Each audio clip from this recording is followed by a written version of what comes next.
I've mentioned before in my review of the original David Lynch Dune from 1984 that I really wasn't a big fan of that film. Though it's not really my cup of tea, I do recognise its cinematic significance and why it's held in such regard. Its highly stylised visual designs are both memorable and groundbreaking for the time, but the film couldn't really do Frank Herbert's book justice for two reasons.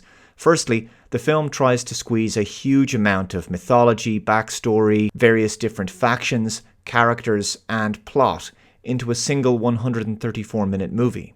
Secondly, David Lynch has a habit of telling stories in needlessly convoluted ways, making Dune occasionally incomprehensible. So when it was announced that director Denis Villeneuve's adaptation of the book would be told across two parts, there was a chance that at last the Dune story would be given the wide canvas it needed to really do the story justice.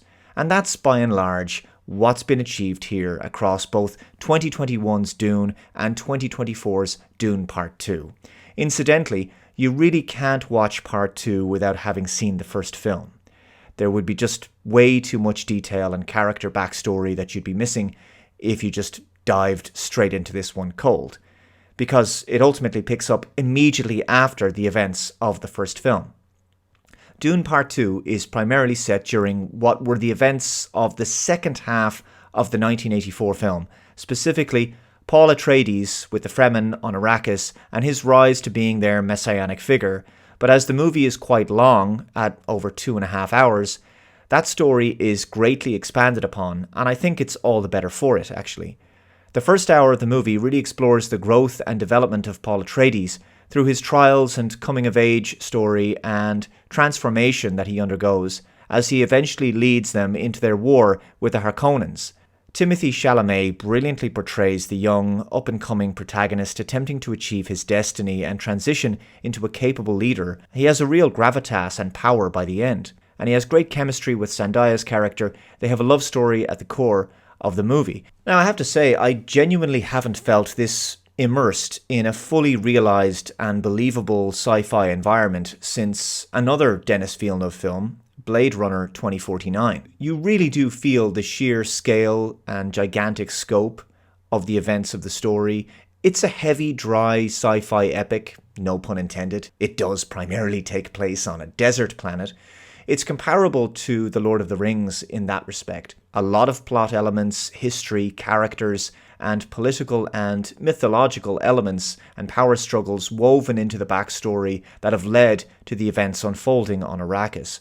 The visuals and production design are incredible, memorable, just immense cinematography, and there's a real dreamlike quality about the film, not just because of the dream sequences in it, incidentally, which border at times on a little bit self-indulgent in places, but you can't help but buy into the universe they've constructed on screen. That being said, I think the film could have been maybe 20 minutes shorter. So the themes of the film, it explores the dangers of blind religious fanaticism and how people can be controlled and manipulated by unquestioning dogmatic adherence to prophecy, scriptures, and authority. In particular, the character of Stilgar, who practically worships the ground Paul Atreides walks on, while Paul is trying to sort of distance himself from his destiny a little bit. Also, there's other secondary plot elements like how some Fremen can't accept Paul as their leader, given that he's not actually a purebred Fremen himself. What I've always liked about the concept of Dune, the original story, is that a tiny elite bourgeoisie class are oppressing a proletariat class only to be overthrown, and then ultimately humanity moves away from the model of a hierarchical materialistic society and instead embraces a spiritual renaissance, and to move back towards a prioritization of tradition and the transcendent. Performances across the board are solid. It has a great cast, though I will say that people like Christopher Walken are totally underutilized. I mean, his role is very small. It's a glorified cameo in some respects. Same with Anya Taylor-Joy, who appears only in a vision that Paul has. Now, with all of that said, the film is being well received. It's making an absolute ball of money at the box office. As a result of that, I'm a bit concerned they're going to try to cash in on that success with another sequel. The film is left open for more. But to me, these two films together feel like a complete and satisfying telling of the saga.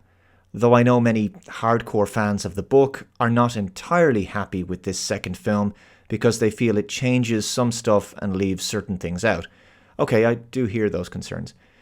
If they are going to make another film in the Dune saga, I think it would be interesting to explore the Butlerian Jihad, which was a prequel to the original novel.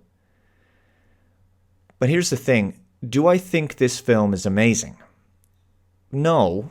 I think it's worth seeing in the cinema, and I think it's a good movie. I don't think it's anything more than that, however. It's a good time.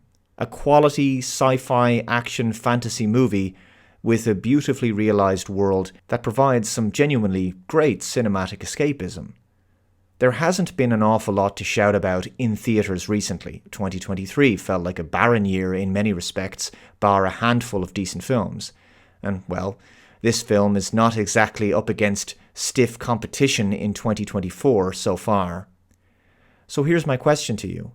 Is this movie receiving more praise than it deserves from audiences and critics because expectations are extremely low right now when it comes to Hollywood blockbusters, so that any movie that's just good feels like a masterpiece?